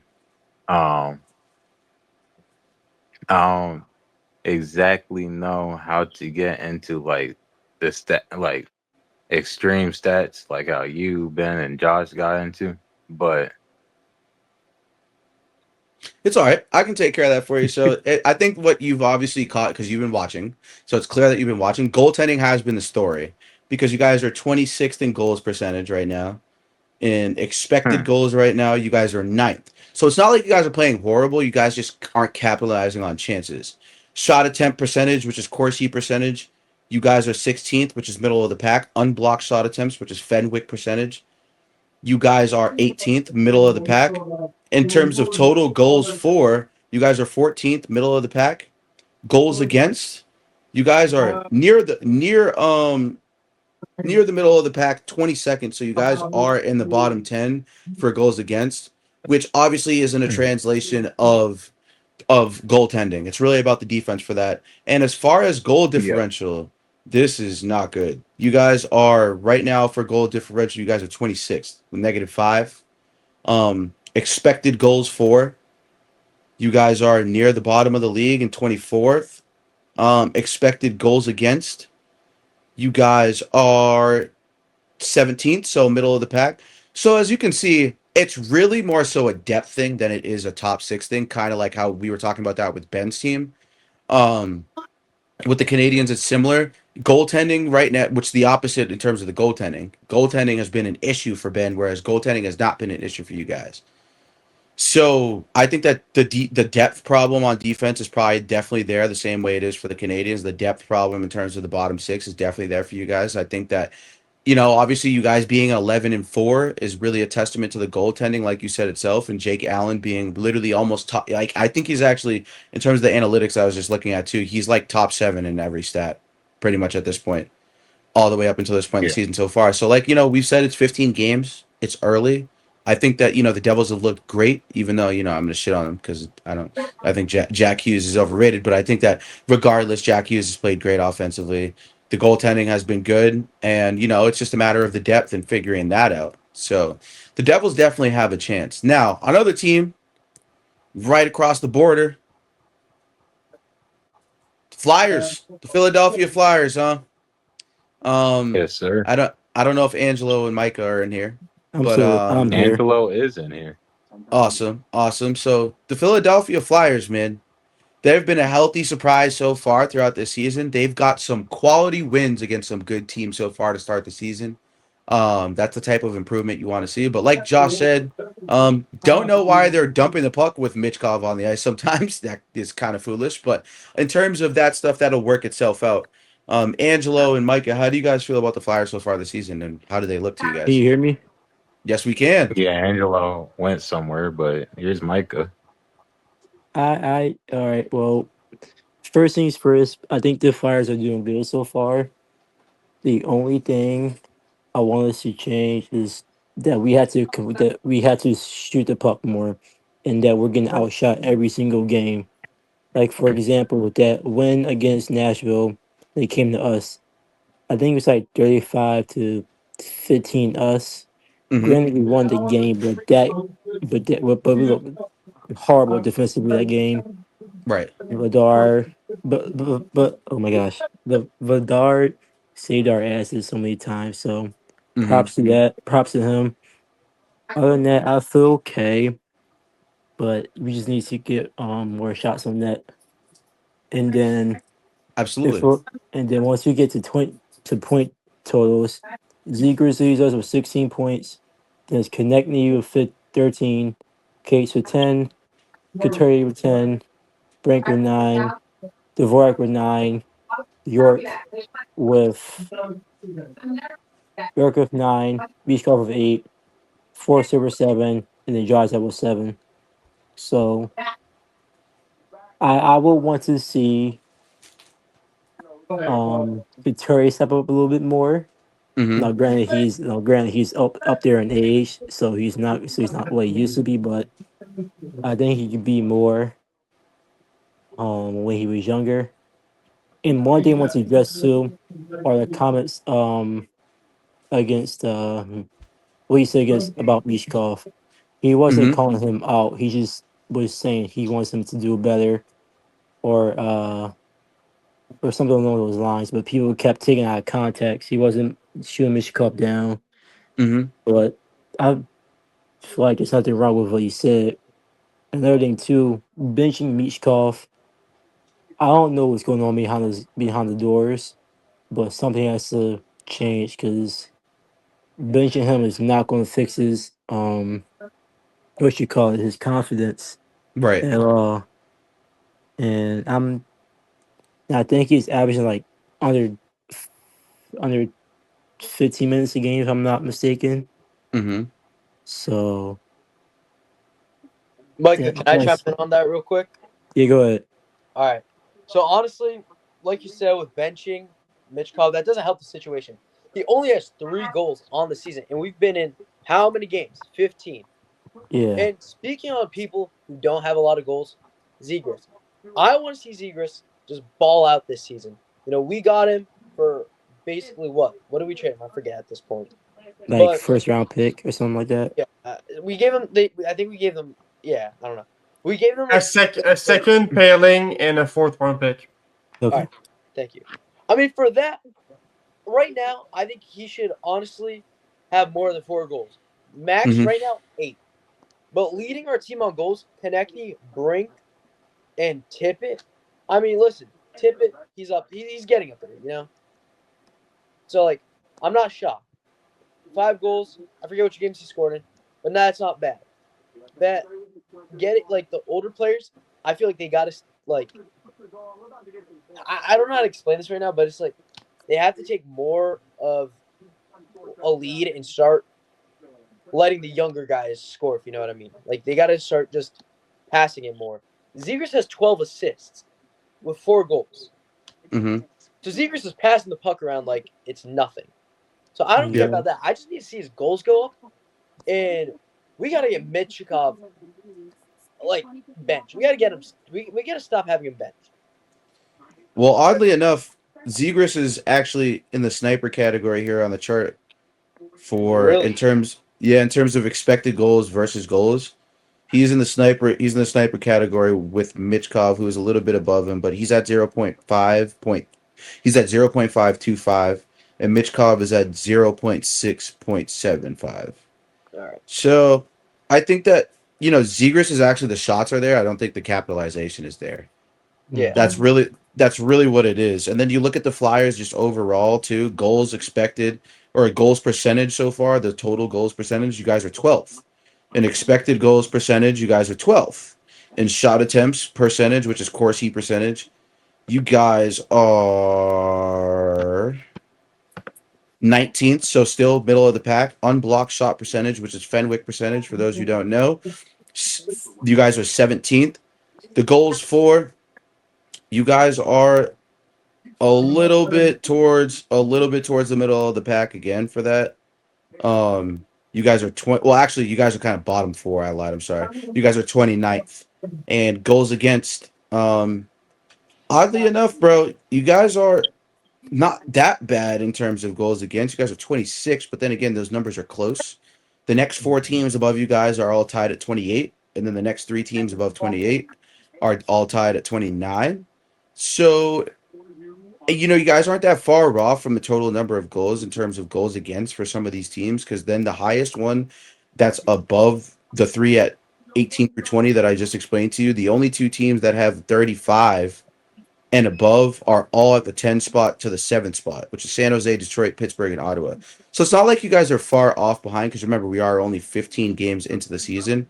But I think that that's an interesting stat, especially when you guys' goal differential. You guys are 13th in goal differential. So, I don't think that you guys are that bad. Or no, I lied. I'm sorry. That's the other way around. You guys are bottom 13 in goal differential.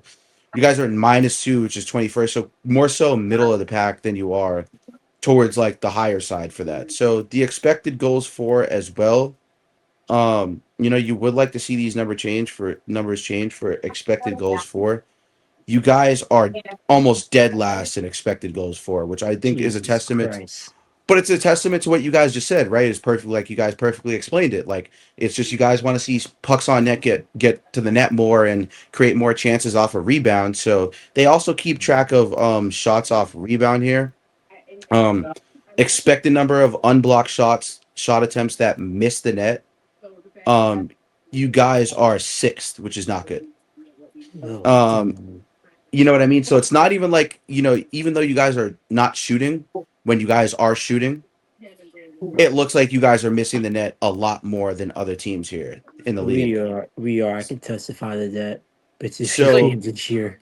and the percentage of net misses above expected for you guys, which is, I find this to be so funny that you guys are 22nd in that stat. And what? It's so weird. It's just very weird that you guys are 22nd in percentage of net misses above expected, and that you guys are top 6 in expected percentage of unblocked shots attempts that miss the net. So, it looks like you guys are getting to the right spots just based on those two spots. It's just the capitalization is a problem. And save percentage on shots on goal. You guys are. I'm looking at it Uh, right. Find it. yeah, you guys are 21st on save percentage on shots on goal. So it's really like you guys aren't playing horrible, but you guys aren't playing to the best of your ability.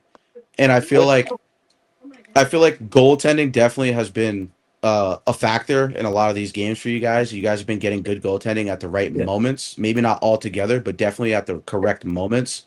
So that's that. overall, I think the Flyers, you guys, honestly, you guys right the ship a little bit and get a little bit more comfortable on the offensive end. I think this is a team that could definitely fight for a wild card spot towards the end of the year. That's I what was I gonna was about say, to bring up next. Yeah, absolutely. Talk to me. yeah, what's it called? If I'm honestly telling you, if the Flyers just lock in and keep playing the way they're playing, Mm-hmm. I don't, I can't see them make the play. Like I can't see them miss it. Like they're gonna make the playoffs if they keep playing consistent hockey, good hockey. Yeah, Mm-hmm. they'll drop a game here or there, but if they just play good hockey, they're making it no matter what. I mean, Absolutely. we have the talent. We have the talent to make a run. Mm-hmm. Hopefully, a deep run. But I mean, Michkov, Zegras, like Mm-hmm. TK, like that is like that right there. I'm saying could be a good starting three, like for offense. Absolutely. And we could put anybody at defense that's like solid, and that you have yourself a team that could make a run for like anybody make a run for their money. Can I chime in real quick? Yeah, sure. Absolutely. So going back to what you said, Amari, about the goaltending, Mm-hmm. Vladar is 6-3-0 with 2.18 goes against average of 9.917 goes against. I mean save Mm-hmm. percentage. And they got Harrison who is 3.03 goes against and then .866 for 2-on-2 record. So I think Harrison needs to make or find his confidence back because we as Flyers fans we wanted him Mm-hmm. over Felix if you know who that was. Um, Absolutely. we wanted him over Felix because he sucked ass, but I just think Harrison needs to find his way, his confidence back because he was good last year, and but he's really good in shootouts too. So I expect him. So in shootouts, I expect us to win majority of the time with if Harrison's in that. Mm-hmm. Other than that, I don't. There's nothing I can really complain about this team. Just besides getting outshot every single goddamn game, which is really annoying. Other Yeah, than that, I feel good about the team. I have high hopes. absolutely. And you guys definitely should have high hopes. Yeah. The goals for per 60.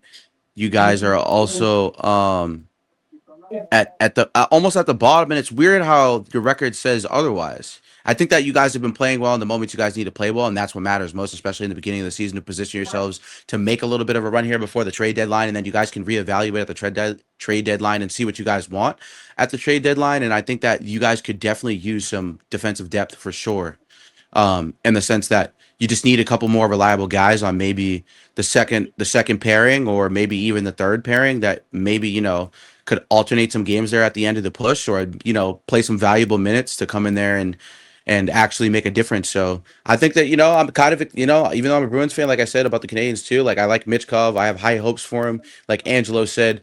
And like you said too, Micah, benching him is just not going to build his confidence at all. It's not going to do anything for him other than make him think that he doesn't even really belong in the league. And that's the worst thing that you can do, is kill someone's confidence with that much skill. Because you look at what the Especially at Canadians are Vegas doing. too.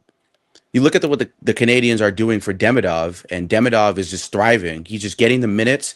He's out there. He's producing because he's getting the minutes and he's getting a feel for the game. If you can't let the kid get a feel for the game, how is he supposed to thrive and actually do well? That's So, why against the Devils last week he played like just over 10 minutes. Like mhm, we're not gonna win a game because of that. We barely play him. Like absolutely. he had an average time was over 13 minutes. It's just Right. like he's one of the best. He's like the third best scorer on the team side with Hudson, and he's playing just over 13 minutes. That tells you how Absolutely. elite he's playing. Speaking of Philadelphia, Lane Johnson is down. Yes. I'm watching the game right You're now. joking. No. Like Yeah, That's he is down and he's clutching his knee. that doesn't look good. Yeah. he's been hurt all season. Yeah. That don't look good. He's Yeah. been hurt all No, season, but no, but that doesn't look good. Um, yeah. I I mean, mean, like, but going back to the Flyers, Yeah. I guess it's a refreshing team. It's something. It's yeah. a team that kind of like the Canadians, like last year, breath of fresh air. They have the potential to be kind of like a Canadians team from last year. But came out the woodwork, a team that no one had real expectations for, kind of to a point, and they made the playoffs. And then let's not forget they gave the Capitals a run for their money. I know that record, that series record, looks deceiving. It was 4-1, but it was not, and by any means, Yeah. by any stretch of the means, a blowout whatsoever. Yeah. It was close every game, except like It, one Yeah. game was finished like 6-3. yeah, like by no stretch of the means. Honestly, I felt like Montreal could have won it if they could have won it if the defense probably had played better, but now that's obviously, not the problem. It's the goaltending this year, which wasn't really much of the problem last year. So Ben, my question is, why And isn't Jacob the first your first goalie? The Dobesh. number one. Yeah, Dobish, yeah. That I don't know why he isn't, because in my opinion he is, because he's been the better goalie. But I don't know why they keep riding with Montembeau. Like we played with Utah, and mhm. because the last week we played with Philly, New Jersey, and Utah. We played Montembeau against Philly and against Utah. Utah has been one of the best teams this year. Like there was a stretch in the beginning of the year that had like 6, 7 straight wins, and we played like I think the worst goalie against him. That we came out with the win. So like at this point, like it doesn't matter, but it does matter at this point because his stats are not the greatest.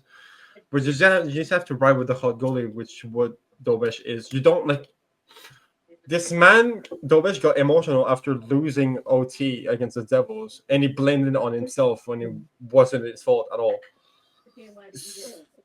That's that.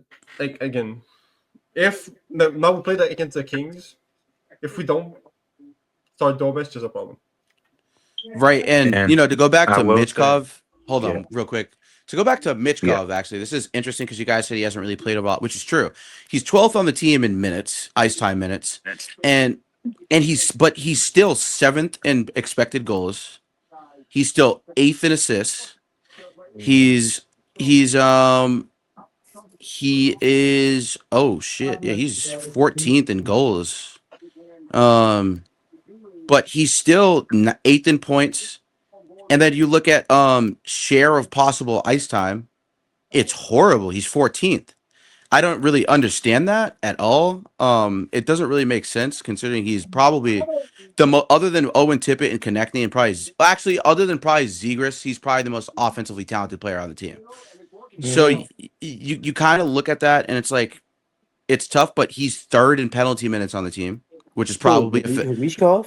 yeah, he's third in penalty Oh, minutes, which is probably a factor right now as to why he hasn't played as many minutes. okay. And in penalty minutes drawn, he is currently he's not even on this list. He's Yeah, not even Martin. he's not even drawing. Well, actually, I lied. He's 14th, so he's near the bottom of the team. So you look at that for Michkov, and yes, I can understand maybe they haven't been playing him, but I don't think it's all of a confidence thing. I think it's more so the penalty minutes are obviously a problem. He can't really draw, and his penalty minute differential, he's first. He's eight. His penalty minute differential is 8.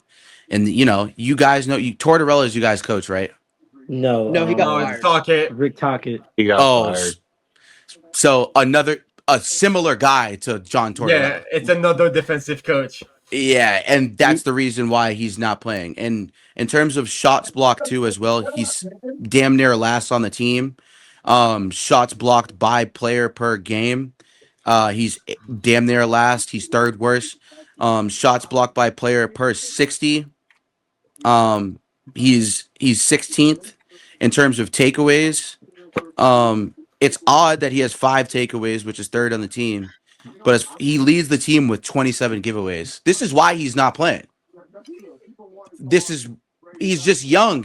And yes, I understand he's not being given the room for growing pains, but those are egregious differences in numbers as to why he's not getting the certain amount of ice time minutes he's not getting. And also, I don't think Sanheim should be second in fucking giveaways on the team, or he's Yeah, tied for first. God. That's really bad, considering that is probably your best defensive player. And then defensive zone giveaways, Sanheim has 19 and Michkov has 11. They're 1 and 2. No, So Nick Sewer is our best defensive player. okay, fair enough. Actually, that's fair. Yeah, okay, that's fair. Yep, that is very fair. And goals above expected. He's fifth, but it's a 0.3, which is not good. So, expected goals per minute, he's seventh, 0.74. So I think you guys can obviously see that's the reason why he's kind of not playing. I understand Talkett's a hard ass, and so is Tortorella, but I don't think he's going to get through those pains if you keep sitting him or benching him whenever the case for to do so is convenient. And it's not like it's really not like there's any pressure for you guys to make the playoffs, and I feel like that's what Talkett is acting like. And Michkov just needs to get the minutes now before they kill his confidence and they trade the kid and he goes and thrives somewhere else. Yeah. Mark, can I say something about the goalie room real quick before I head off? Absolutely. Yeah, honestly, I love the way how Vlader's been playing. I love everything about his game. I mean, the one thing that really scared me was that game against Montreal in overtime, where it looked like they're about to score every single time they had the puck. They'd just shoot it. And he would come up big with like a save, and it was just like on my feet, honestly. Yeah, they had somehow had 42 shots. We had 20. We scored 4 goals. Hey, Benny, but who won at the end? You, but that's not the point. Exactly. That's a good point. That's what I was saying earlier, though. Ben, you got to choose your shit talk. No, that's not that. I wasn't shit talking. I was just saying because they scored the same amount of goals because shootouts or whatever.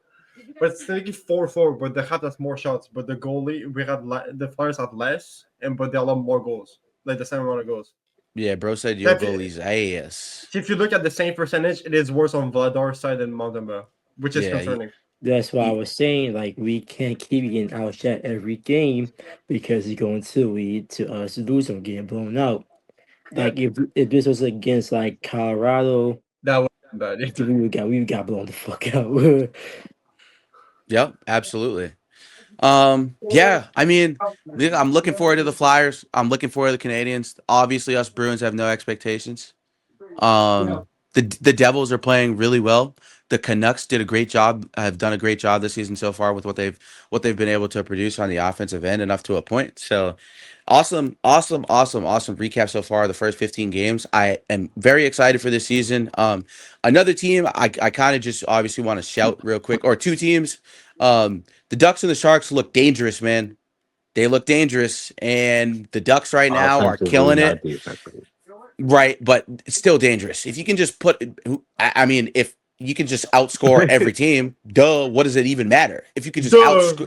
if you could outscore everybody, and If you can outscore every team, you're gonna win the game. it doesn't exactly like if you could just outscore everybody, like it doesn't even matter what the hell the defense and Askarov. I think he's young, but he'll figure it out. The Yeah. Ducks. Cutter Gauthier is having a resurgence of a season right now after Leo Carlson has been one of the best players in the league. Leo Carlson, my guy, Mr. Shout out to my fantasy team, Leo and Stitch. Yeah. Leo is my guy. My orange Leo should be coming very, very soon before Christmas. So I can't wait to get my orange Leo Carlson jersey. Yeah, I'm excited for this NHL season, man. I'm actually really excited because there's no clear-cut gauntlet teams. The Vegas Golden Knights have struggled a little bit. Which I can talk a little bit about them because I've watched them a lot. Yeah, yep. And injuries. Yeah. Injuries. And it's not like LTIR jokes where we've all been doing and whatever. It is literally injuries that have been riddled. Yeah, absolutely. Anifin just came back. He played the first game of the year and got injured. He just came back last week. Stone is injured. He's on NTR until at least November 15th. Yeah, at least like a week.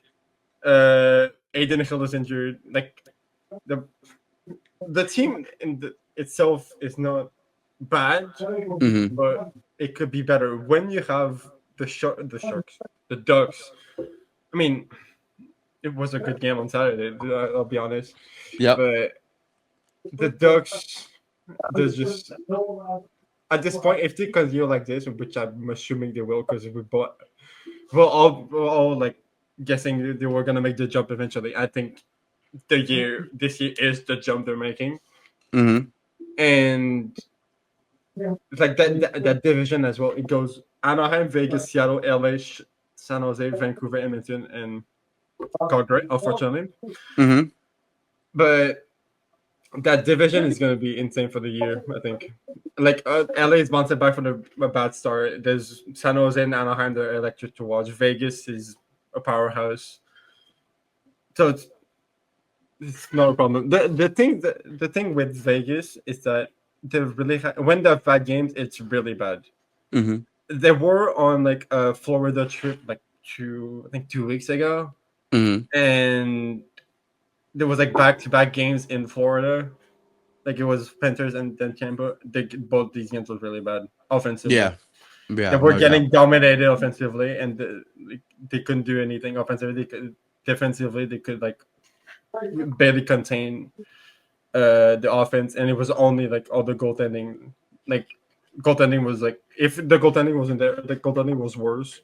Those games would have been way worse, and the result of the games doesn't show how the game went. Absolutely, but absolutely, Vegas has been fine. They have 4 OT loss. So tell you, that's 7-3-4, like 18 points, and the differential is +4, which is I think it's telling how inconsistent they have been. Right, absolutely. 4-2-2 at home, 3-1-2 away. 5-3-2 in the last 10. I think that's telling how inconsistent I've been. They're a good team to watch. I'll be honest, because absolutely it's my first time like really watching them this year because I've been on Instagram for them. Right. And I just have the games in my background when I'm doing something else at sometimes, and also I just okay they're winning. Oh, okay, it can go like up and down. Yeah, especially when we're watching hockey in Discord too. I'm like, damn, what the hell? We just watched this, and now it's like, it was just it's 4-3. What the hell? Yep. And, and I do got a random note to point out. I guess. Talk to me. It might be a little late, but one never too late. I do gotta point out. is about Jake Allen and Dan Vladar. They both Hmm. have higher goals allowed. They have better goals allowed averages than Connor Hellebuck right now. That's all I gotta say. They do. Yeah, LeBrook hasn't been the greatest of the. Yeah, he's looked like a shell of himself to start the year. I It's saw a the little, Jets. Yeah, the Jets are 9-6, yeah, 600. yep. So if he figures it out, that team could be a lot better. But Yeah, you because know, the offense has been there, and they just got Perfetti back last game, which was yesterday yep, on Sunday. I mean, yep, absolutely. And I am watching the Packers drive down the field here to That, end this second half. that's what I like and to it's hear. still a 0-0 I game. can't have birds getting fantasy points. Oh shit, Luke, where were you for the Bruins segment, bro? Bro, I was out, but I do got a few notes if you want to bite. Let's do this real quick. Go ahead, do it real quick so we can get to this football game. So pasta, I'm sure we talked about that when I was away from the mic for a little bit. We did.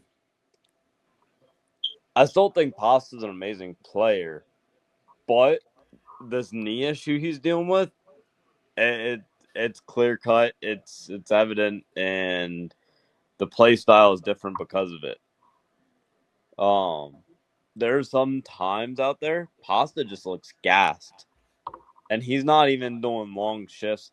Sometimes maybe okay, whatever, but when he's slow getting up, you can tell it's bothering him, and I'm not too sure how I feel about that going forward.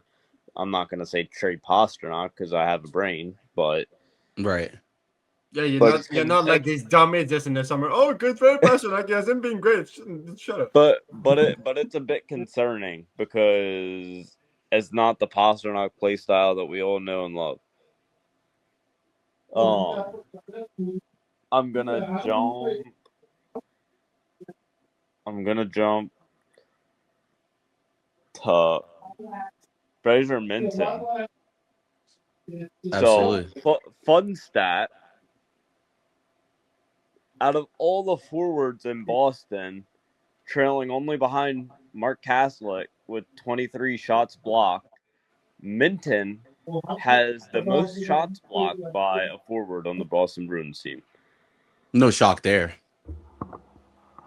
I think that's And one of his best attributes. I think that also was a apparent attribute in Toronto too as well. I don't think it's as much shock as it is just proof in the putting. Yeah, absolutely. So for the 13, 14 minutes a night he's playing, Mm-hmm. you also look at takeaways and giveaways. Mm-hmm. Among forwards, he has the highest amount of takeaways while only giving away the same amount. So Right. you're not gaining any, you're not losing any. When you look at the rest of the team, bro, it's all negative. Everyone's got takeaways, but they got double the amount of giveaways. Right. So Zador. call me Zadorov. yeah, I mean Zadorov has 9 takeaways to his 23 giveaways. Yeah, that shit is egregious. So so call me crazy, but I think I might be experimenting. I mean, it's hard because they're winning games right now. Uh-huh. But I might be on the hype train right now. Bump Minton up the line too. Give him around 60 minutes a game because when you look at an all-round game, nobody else is playing that efficient. Maybe Absolutely. like three forwards at the moment that you can say are playing more efficient, if that. And Right. that's because Geeky is shooting an insane clip right now. Yep. Pasternak is just Pasternak. You know, he's in your first line. That it is what it is. Right. And I do like the Kuzi in the top line there. I think it brings a different element. So Absolutely. He's a great skater, man. And he's got great IQ. He knows where to be on the ice at all times. I think Minton too, like you said, he should deserve second line minutes. We were talking actually about Minton earlier. I had given a couple stats for Minton, but Minton is and a lot of the offensive stats, man. Even though he's on the third line, he's about top 7 in the whole team on offensive And, stats. So and he's got 3 goals, 3 assists through 17, which is nothing that's gonna blow you away. right. But when you look at everything outside that, he's doing everything right, Mm-hmm. and then some. And also, I want to kind of be like a little quick with all this because I Yeah, want to be able to get to football. absolutely. It brings me to the baby Bruins. Now Yeah. I know we're talking the show here, but I think especially with the uncertainty in goaltending, Mm-hmm. I think sooner or later it's only been 5 games, but I think sooner or later this year it's gonna Mm-hmm. come a point in time when we have to give a look to Providence goaltender Simone Zajac. Mm-hmm. I probably butchered that name. The Czech goaltender. He's played Uh-huh. 5 games and he is phenomenal. Uh-huh. He's got almost a 950 save percentage. Mm-hmm. Only allowed 8 goals and then saved 132. That's ridiculous. Absolutely. So he's only 24. I mean, if you get to a point in the season when you're not sure, do you go another year with Kurzawa? Right. Do you start shopping him around deadline? Like, I don't know what their plans there are. Mm-hmm. If you get any whiff of he might not be on the team next year or come deadline, Mm-hmm. I think it's worth giving this kid a shot because clearly the A seems pretty easy to him. Right. Yeah, absolutely. Yep. And I think you made a great point. I think the greatest point you made was Minton getting bumped up. And a lot of what you just said. Oh, Jordan Love, you're a retard. Wow. Um. Yeah, my dad's going crazy right now. Yeah, Oh but my god, man, Jesus. as to what Luke said. Sorry, this game is just such a fucking snooze fest. Like, it's like a snooze. These primetime games have gone worse and worse by the day. It's like a snooze fest, but it's not. Like, it's really weird. Like, it's like one It's team starts driving, and then they just can't get past like the 30-yard line. I don't know what it is. So Luke, what you said was a great point. It's just Minton should get bumped up, and like you said about Zadorov too, the takeaways are horrible. And I kind of read the stats earlier, but just so you can kind of see a couple stats here, just a couple team stats here that I could read to you. In goals percentage, we are 17th. In expected goals percentage, we are in expected goals percentage, we are 26th. Ugh. Shot attempts percentage, Corsi percentage, we are 21st gross.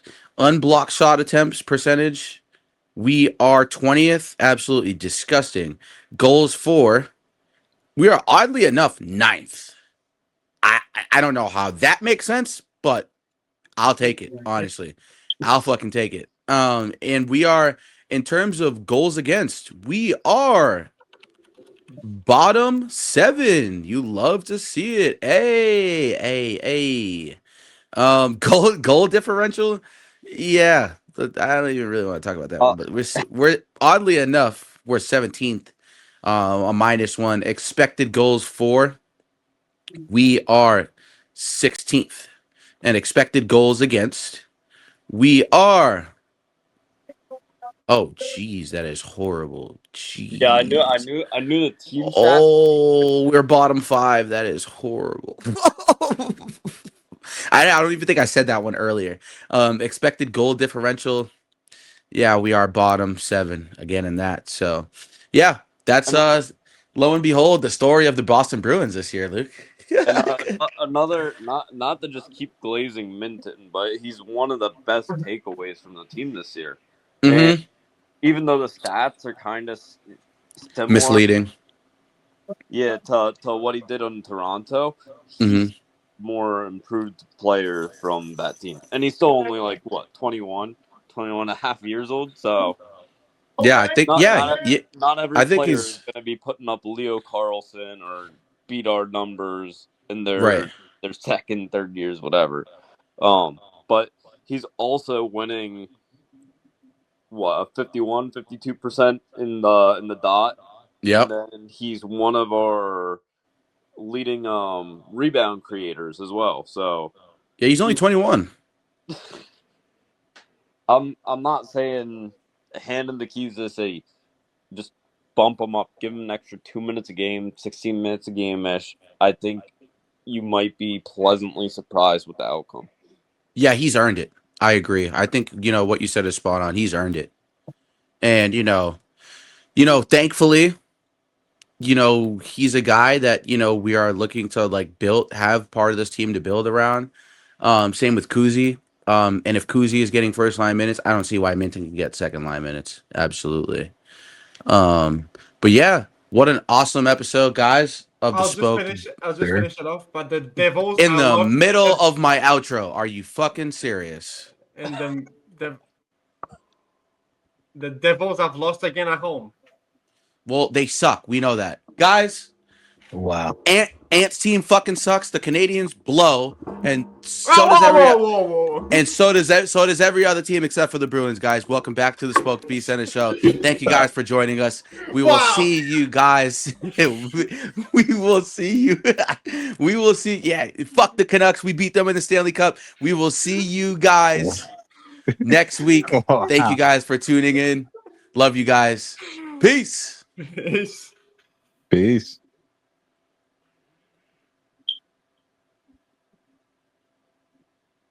The Eagles are ass.